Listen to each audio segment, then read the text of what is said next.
सुस्वागतम. मुरंबा मालिकेच्या आजच्या भागामध्ये आपण पाहणार आहोत की आता रमा आणि अक्षय बेडरूममध्ये झोपलेले असतात. अक्षयकडे बघत रमा म्हणते की मला माहिती आहे तुम्हाला माझ्या 2 वेण्या आवडतात. तुम्हाला सुरुवातीला थोडंसं वाईट वाटेल हाही विचार माझ्या डोक्यात आला, पण अर्थासाठी मला हे सर्व करावं लागल्याचे आता रमा अक्षयला सांगते. अक्षय म्हणतो रमा तू अगदी योग्य निर्णय घेतलास. तर रमा म्हणते की मला एक गोष्ट कळतच नाही.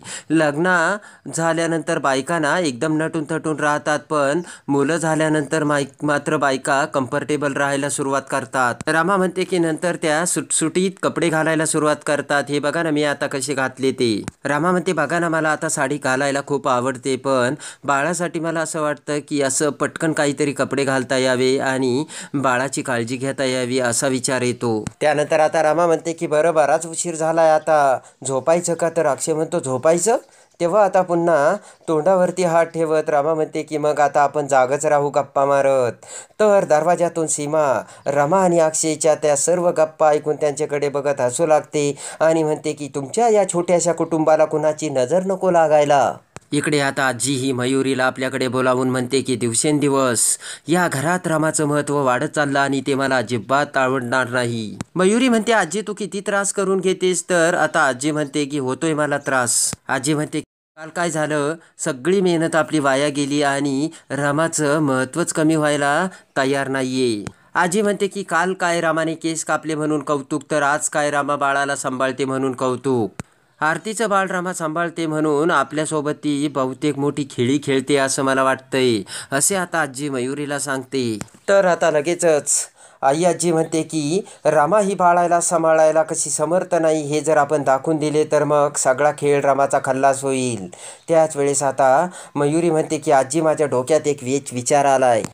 मयुरी म्हणते की रमा जेव्हा बाळाला खेळवण्यासाठी गार्डनमध्ये घेऊन जाईल त्यावेळेस मी अर्थाला तिथून पळवील आणि पुन्हा मी घरी घेऊन येईल, म्हणजे रमा बाळाला सांभाळायला समर्थ नाही हे यावरून सिद्ध होईल. मयुरी म्हणते की रमा बाळाला सांभाळायला समर्थ नाही, तिने बाळाला हरवलं असे सगळ्यांच्या समोर येईल. मयुरी म्हणते मग सगळेजण रमावर चिडतील आणि मग रमाचं महत्त्व कमी होईल. मयुरीचे ते बोलणे ऐकून आता आई आजीला मोठा आनंद झालेला असतो. मयुरी म्हणते की आणि असं जर झालं तर मग तेल घालायला आपण आहोतच. तर आता आजी खुश झालेली असते आणि हसतच आई आजी म्हणते की पुन्हा मग घरात माझं वारं व्हायला सुरुवात होईल. इकडे आता बेडरूममध्ये अक्षय हा बाळाला सांभाळत असतो. तेवढ्याच साडी घालून रमा तिथे येते आणि अक्षय समोर अचानक येताच आता अक्षय म्हणतो डचकलो ना मी रमा, अशी अचानक तुला बघायची सवय नाही ना. रमा म्हणते की का वागताय असं तुम्ही? अगोदरच अर्था माझ्याकडे येत नाही आणि जरी आली तरी ती लगेच रडायला सुरुवात करते. अक्षय म्हणतो म्हणून तर मी तिला घेऊन फिरतोय ना. तर रमा म्हणते बहुतेक ती मला विसरली आता. अक्षय म्हणतो की रमा तसं काही नाहीये, अगं तू तिला तिला घेऊन तू खेळलीस ना तरी सुद्धा ती तुला ओळखेल. अक्षय आता लगेचच आता अर्थाला रमाकडे देतो, पण आता रमाकडे येताच आता अर्था ही मोठमोठ्याने रडू लागते. तेव्हा आता अक्षय पुन्हा अर्थाला समजावू लागतो आणि आता अक्षय अर्थाला परत आपल्याकडे घेत रामाला म्हणतो तू केस कापले ना रामा, त्यामुळे ती रडते.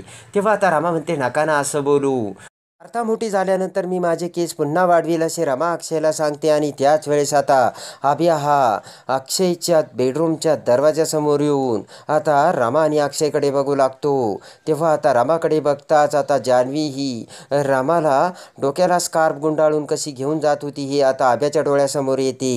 ते सर्व आठवून आता आभ्याच्या मनात विचार येतो आणि आभ्या विचार करतो की अच्छा जान्हवी वहिनीसोबत म्हणजे ती स्कार्फ घालून चाललेली मुलगी रमा होती. तर मला वाटलं नव्हतं रमा ही एवढ्या आतल्या गाठीची निघेल आणि मी या रमाला बहीण मानलं होतं आणि माझ्याकडून खूप मोठी चूक झाल्याची आता आभ्या विचार करतो. आभ्या म्हणतो की पण रमा तुझं हे भिंग मी फाळकार टिकू देणार नाही आणि मी तुला संपवणारच असा आता आभ्याने ठाम निश्चय केलेला असतो. इकडे आता शशिकांत हा विचार करतो की अभिच्या मनातली खतखत मला अजून वाढवावी लागेल आणि तेवढ्यात आता अभिजित दरवाजातून शशिकांत समोर येतो आणि आता शशिकांत समोरून आभ्या हा वर जाऊ लागतो. तेवढ्यात आता पायरीवरून आभ्याचा पाय सटकतो आणि आभ्या पडू लागतो. पटकन आता शशिकांत आभ्याला धरतो आणि म्हणतो की काय अभिजित काय करतोयस तू? तेव्हा आभ्या म्हणतो सॉरी काका माझा पाय सटकला आणि तोल गेला. शशिकांत म्हणतो की अरे अगोदर सुद्धा तुझा असाच तोल गेला होता आणि म्हणूनच तुला त्या त्यातून सावरायचंय. शशिकांत म्हणतो की अरे या घरावर जसा तुझा हक्क आहे ना तसा तुझा बाळावर सुद्धा हक्क आहे. आभ्या म्हणतो की काका मला त्या बाळाबद्दल अजिबात नाही बोलायचं. तेव्हा शशिकांत म्हणतो की त्याचाच त्या रामाने फायदा घेतलाय. तर आता आभ्या म्हणतो की मी काय करू मग काका तुम्ही सांगा ना. ज्या बाळामुळे माझी बायको गेली. तर तेवढ्यात शशिकांत म्हणतो की आरती तुझ्या बाळामुळे नाही गेली तर त्या रामामुळे गेली. तेव्हा आता आभ्याला मोठा धक्का बसतो. इकडे आता अक्षय हा बाहेर जाऊ लागतो. तेवढ्यात आनंद पाठीमागून येत म्हणतो की अक्षय अरे माझं जरा एक महत्त्वाचं काम आहे मला बाहेर सोडशील का. तर अक्षय म्हणतो की चल ना दादा. अक्षय म्हणतो की दादा एवढं काय टेन्शन घेतो चल मी तुला सोडतो. आणि आता कारमधून जाताना अक्षय म्हणतो दादा तुला कुठं जायचंय ते सांग म्हणजे त्या दिशेने गाडी नेता येईल. तेव्हा आनंद म्हणतो की अरे रविवार पेठेत जायचंय तिथं होलसेल स्टेशनरी आहे ना तिथून मला काही कॅनॉन आणि बाकी काही विकत घ्यायचंय. अरे खूप दिवसापासून मला माझं स्वप्न होतं की अर्थासाठी मला काहीतरी करायचंय. खूप गोड दिसते रे ती आणि मला वाटलं तिचं एखादं चित्र काढावं आणि त्यासाठी स्केच करावं. तर आता अक्षय म्हणतो की नाईस आयडिया दादा. नंतर आता आनंद म्हणतो की अक्षय मला एक गोष्ट सांग ना रामाने केस कापलेले तुला नाही आवडले ना. विचार करत अक्षय म्हणतो असं काही नाही रे दादा हा हेअरकट सुद्धा तिला खूप मस्त दिसतोय. तर आता आनंद म्हणतो की अक्षय ॲक्च्युली तुला काय वाटतं हे मला जाणून घ्यायचंय. तर आता अक्षय म्हणतो की खरं सांगू मला तिचं केस कापणं एवढं खास आवडलेलं नाहीये. कारण मला आता तिच्या लांब येण्याची आणि त्या लांब केसाची एवढी सवय झाली ना दादा. अक्षय म्हणतो की आणि ती केस कापून एवढी अचानक आता माझ्या समोर येऊन मला तिने धक्काच दिला. आणि तेव्हा आता मला तिने कापलेल्या त्या केसाची सवय होण्यासाठी थोडासा वेळ जाणारच ना दादा. असे अक्षय आनंदला सांगतो. तर आनंद हसू लागतो. आनंद म्हणतो की हे बघ अक्षय जेव्हा तुला दाढी मिशा आल्या तेव्हा तू आरशासमोर उभा राहिला आणि तुझ्यामध्ये झालेला बदल तू स्वीकारलास ना. तसंच आपल्यामध्ये अजून काही बदल होतात तेव्हा ते आपल्याला स्वीकारायलाच हवे ना. असे आता आनंद अक्षयला समजावतो. मग रामाने केस कट केले हा बदल तू का नाही स्वीकारत. तर अक्षय म्हणतो की तुझ्या बोलण्यात सुद्धा पॉईंट आहे दादा. तेवढ्यात आता कार चालवत असताना अक्षयला फोन येतो. तेव्हा आता अक्षय म्हणतो की दादा बघ रे कुणाचा फोन आहे. आणि आता अक्षय लगेचच तो फोन स्पीकरवर टाकायला सांगतो. तर इन्स्पेक्टरने अक्षयला फोन केलेला असतो. इन्स्पेक्टर म्हणतो की अखेर आम्ही त्या ड्रायव्हरला पकडलंय पण तो काही बोलायला तयारच नाही. तुम्ही येताय का इकडे. तर अक्षय म्हणतो की लगेच येतो. आणि आता आनंदसोबत अक्षय आता पोलीस स्टेशनकडे जायला निघतो. इकडे आता मयुरी आणि सीमा हॉलमध्ये बसलेले असतात. तेवढ्यात रमा तिचे आवरून बाळाला घेऊन तिथे येते आणि म्हणते की आई मी ज्याला अर्थाला घेऊन बागेत जाऊन येते बरं का. तर हसतच सीमा म्हणते की हो जा ना. तर आता मयुरी रमाकडे बघते. तर आता तेवढ्यात मयुरी म्हणते की आई मला एक महत्त्वाचं काम निघालं आणि मला एक उद्या अर्जंटली प्रोजेक्ट पेपर घेऊन यायचेत आणि ते सबमिट करायचेत. तेवढ्यात आई आजी तिथे येते आणि मयुरीला खुणावते. तर मयुरी म्हणते की प्लान ओके आणि मयुरी आता आजी मयुरीला जायला सांगते. इकडे आता अक्षय आणि आनंद इन्स्पेक्टरची भेट घेतात. तेव्हा इन्स्पेक्टर म्हणतात की अक्षय साहेब आमचे सगळे प्रयत्न चालू आहेत पण तो काही तोंड उघडायलाच तयार नाही. अक्षय म्हणतो की तुम्ही काहीही करा त्याच्यावर दबाव टाका प्रेशर टाका पण त्याने तोंड उघडलंच पाहिजे. अक्षय म्हणतो साहेब तुमच्याकडे काही प्लान काही कमी आहेत का. काहीही करा पण त्याचं खरं रूप समोर आलंच पाहिजे. पोलीस इन्स्पेक्टर म्हणतो की तुमचं बरोबर आहे पण आमचे सुद्धा काही लिमिट्स आहेत आणि आम्हाला जाब विचारायला वरिष्ठ वर बसलेले आहेत. तर आता इन्स्पेक्टर म्हणतो की अक्षय साहेब तुम्ही काही काळजी करू नका. मी पुन्हा एकदा प्रयत्न करतो आणि त्याचे तोंड कसे उघडेल हे बघतोच आता. आणि आता इन्स्पेक्टर तेथून निघून जात असतानाच रेवा ही तिथून जात असते. आणि तेवढ्यात अक्षयचे लक्ष रेवाकडे जाते आणि रेवा इथे काय करते असा विचार आता अक्षयच्या मनात येऊन अक्षय हा रेवाकडे बघू लागतो. इकडे आता रमा ही अर्थाला घेऊन गार्डनमध्ये आलेली असते. पण आता रमा अर्थाला सोडण्यासाठी काही तयारच नसते. तर आता मयुरी सुद्धा वेश बदलून तिथे आलेली असते आणि लपून आता रमाकडे बघत असते. खूप वेळ झालेला असताना देखील आता रमा काही अर्थाला सोडत नाही. हे बघून मयुरी आता आजीला फोन करते आणि म्हणते की आजी ही रमा मला अर्थाला पळून नेण्यासाठी चान्सच देत नाहीये. मयुरी म्हणते की तेव्हा मी आता काय करू. तेव्हा आजी म्हणते की मयुरी एवढी उतावळी होऊ नकोस पेशन्स ठेव आणि तुला रमा एक तरी चान्स देईलच.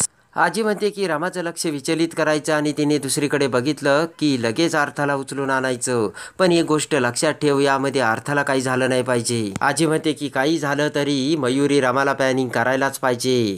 तेव्हा तू मूर्खासारखं काहीही विचार करू नकोस. इकडे आता गार्डनमध्ये रमाची मैत्रीण आता दुसऱ्या एका बाळाला म्हणजे तिच्या बाळाला घेऊन तिथे येते आणि रमाकडे बघत म्हणते की अरे वा, हे काय हेअरस्टाईल बदलली वाटतं. तर रमा म्हणते हो. तर आता रमा तिच्या बाळाची विचारपूस करते. त्यानंतर आता मयुरी ही रमाच्या पाळतीवरती टपून बसलेली असते. इकडे आता मयुरी एक आयडिया करते आणि दुसऱ्या बाजूला ज्या गार्डनमध्ये मुलं खेळत असताना एका मुलाला मयुरी आता धक्का मारून लोटून देते आणि म्हणते की अरे कुणाचा मुलगा आहे हा, बघा पडला पडला. आणि मयुरी तेथून निघून जाते. तर आता तो आवाज ऐकून लगेचच रमा आणि तिची ती मैत्रीण त्या मुलाकडे जायला निघतात. इकडे आता मयुरी विचार करते आणि म्हणते की अगं रमा, जा ना आणि बघ ना त्याला. इकडे आता अक्षय हा रेवाला बघताच म्हणतो की तू इथे काय करते. तेव्हा आता आनंद म्हणतो की जाऊ दे ना रे अक्षय, चल.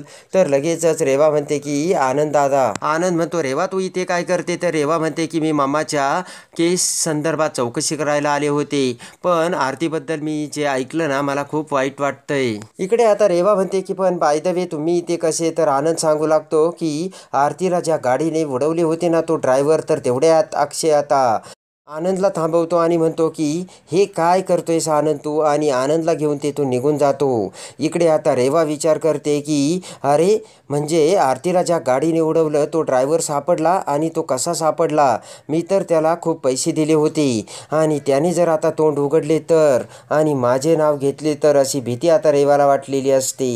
रमाने आर्था गायब झाल्यामुळे आता डोक्याला हात लावलेला असतो आणि आता हताश होऊन सगळीकडे अर्थाचा शोध घेऊन आता रमा ही घरी येते. आणि सीमा, अक्षय आणि आनंद, आई आजी सगळेजण आता तिथे आलेले असतात. आणि रमा ही मला कुणीतरी ढकललं आणि अर्थाला घेऊन गेल्याचे ते सत्य सांगताच आता सगळ्यांना मोठा धक्का बसतो. तर आई आजी आता रमाला बोलते.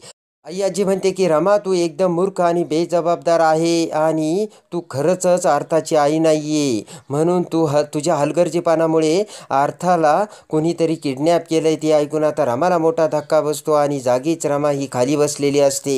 तेव्हा आता आई आजी आणि मयुरीने केलेला प्लान आता रमा ही कसा समोर आणते. आणि आता इकडे पोलीस स्टेशनमध्ये ड्रायव्हरला पकडताच रेवाचे भयानक सत्य आता अक्षय समोर कसे येते हे बघण्यासाठी आणि मुरंबा मालिकेच्या डेली अपडेटसाठी बेल नोटिफिकेशनवर क्लिक करून आपल्या चॅनलला लाईक करा, सबस्क्राईब करा.